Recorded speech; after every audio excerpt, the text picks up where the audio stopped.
Assalamualaikum warahmatullahi wabarakatuh. Baik, kita akan menjelaskan laporan penelitian yang kita susun sebagai berikut, yang berjudul Evaluasi Kapasitas Saluran Drainase Kecamatan Gondokusuman, Kota Yogyakarta. Perkenalkan, nama saya Zunita Cassandra Triani, NIM 014, dan teman saya Hanifatur Rosyidah, NIM 031 dari Prodi S1 Pendidikan Geografi, jurusan Pendidikan Geografi, Fakultas Ilmu Sosial dan Hukum, Universitas Negeri Surabaya. Dalam sistematika laporan akhir terdiri dari 5 bab, yaitu bab 1 pendahuluan, bab 2 kajian pustaka, bab 3 metode penelitian, bab 4 hasil dan pembahasan, bab 5 kesimpulan, dan yang terakhir daftar pustaka. Pada laporan akhir ini berlatar belakang sebagai berikut. Yang pertama, adanya arus urbanisasi di kota-kota besar yang menjadikan kebutuhan lahan untuk permukiman ataupun untuk kegiatan ekonomi meningkat. Terjadinya peralihan fungsi lahan menjadi lahan terbangun, menjadikan lahan yang seharusnya berfungsi sebagai retensi dan resapan air menurun. Hal ini akan bermasalah dengan sumber daya air yang ada. Yang kedua, terjadinya genangan air atau banjir sering dijumpai di perkotaan yang disebabkan oleh saluran air drainase yang tidak dapat menampung air, yang dapat menyebabkan kualitas lingkungan dan kesehatan masyarakat menurun. Yang ketiga, Gondokusuman merupakan wilayah permukiman di perkotaan dengan kondisi bangunan yang sangat padat dan hampir seluruh wilayahnya merupakan lahan terbangun. Padatnya permukiman kecamatan ini dicirikan dengan banyaknya bangunan rumah dan gedung bertingkat karena keterbatasan lahan yang tersedia. Yang keempat, Sungai Belik yang melintasi kecamatan ini bahkan sudah mengalami penyempitan tubuh sungai akibat kebutuhan akan lahan semakin banyak. Dan yang kelima, saluran drainase menuju sungai juga banyak yang telah beralih fungsi sebagai pembuangan limbah berupa sampah. Kondisi yang demikian mengakibatkan timbulnya genangan air yang muncul ketika hujan, baik karena kapasitas drainase yang kurang memadai maupun sebagai dampak luapan air sungai. Kondisi saluran drainase Kecamatan Gondokusuman yang telah mengalami dinamika dan perubahan fungsi ini menyebabkan terjadinya banjir dan genangan ketika hujan terjadi dengan intensitas yang tinggi. Tujuan dari laporan akhir penelitian ini adalah yang pertama, mengetahui kondisi drainase di Kecamatan Gondokusuman. Yang kedua, mengetahui ketersediaan drainase di Kecamatan Gondokusuman. Dan yang ketiga, mengetahui evaluasi kapasitas saluran drainase di Kecamatan Gondokusuman. Metode penelitian. Adapun poin yang dilakukan adalah sebagai berikut. Poin pertama, jenis penelitian. Penelitian kualitatif deskriptif. Penelitian kualitatif adalah sebuah metode riset yang sifatnya deskriptif, menggunakan analisis, mengacu pada data, dan memanfaatkan teori yang ada sebagai bahan pendukung serta menghasilkan suatu teori. Poin kedua, pendekatan penelitian dengan studi literatur. Studi literatur adalah mencari referensi teori yang relevan dengan permasalahan yang ditemukan. Referensi tersebut berisikan tentang penelitian terdahulu yang relevan.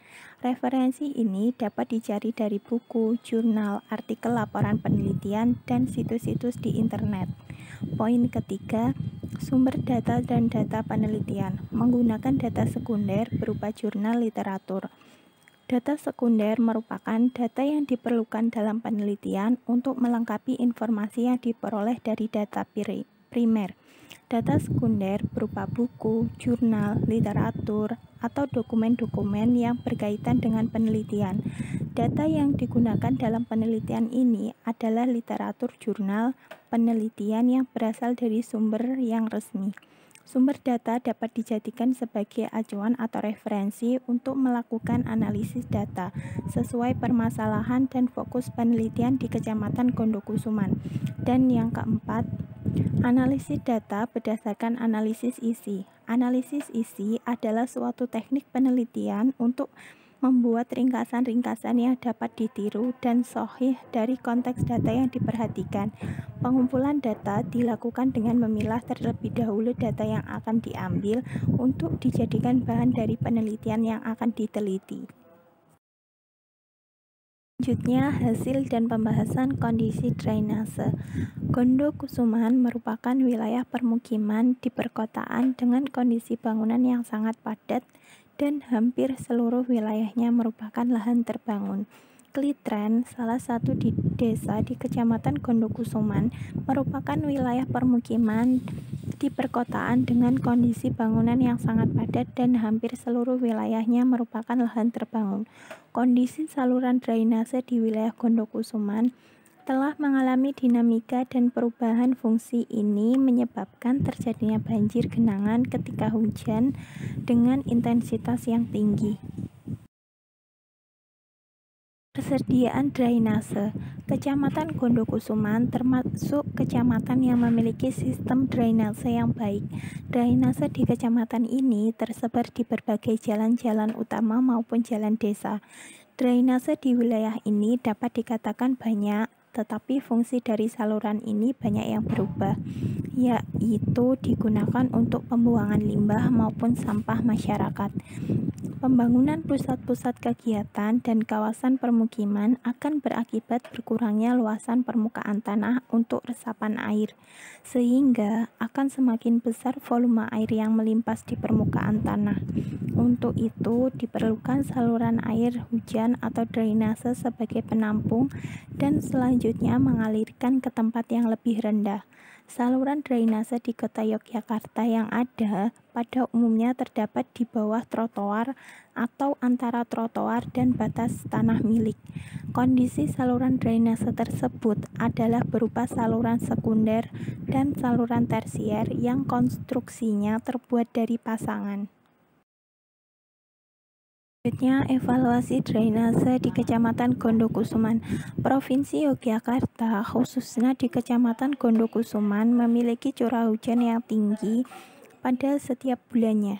Maka, drainase di wilayah Gondokusuman perlu dilakukan perbaikan agar tidak terjadi genangan air di jalan raya maupun di permukiman warga. Masalah ini tidak hanya dirasakan oleh warga yang tinggal di perkampungan padat di sepanjang Sungai Belik, akan tetapi dialami oleh banyak pengguna jalan lainnya dari berbagai daerah. Kejadian genangan tersebut merupakan bukti bahwa kapasitas saluran drainase di wilayah Gondokusuman sudah tidak mampu lagi menampung debit banjir yang ada. Oleh karena itu, upaya yang perlu dilakukan adalah dengan tidak membuang sampah sembarangan di aliran drainase, melakukan pelebaran drainase di beberapa titik, serta menambah daerah resapan air hujan seperti ruang terbuka hijau. Dari laporan akhir yang kita susun dapat ditarik kesimpulan yang berupa Kecamatan Gondokusuman merupakan wilayah permukiman di perkotaan dengan kondisi bangunan yang sangat padat dan hampir seluruh wilayahnya merupakan lahan terbangun.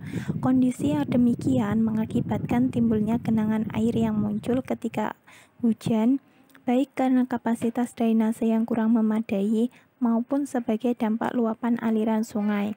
Kejadian genangan tersebut merupakan bukti bahwa kapasitas saluran drainase di wilayah Gondokusuman sudah tidak mampu lagi menampung debit banjir yang ada. Oleh karena itu, upaya yang perlu diperlakukan adalah dengan tidak membuang sampah sembarangan di aliran drainase, melakukan pelebaran drainase di beberapa titik, menambah daerah resapan air hujan seperti ruang terbuka hijau. Sekian penjelasan presentasi laporan akhir yang kami susun. Jikalau kami ada kesalahan dalam penyampaian, kami mohon maaf. Wassalamualaikum warahmatullahi wabarakatuh.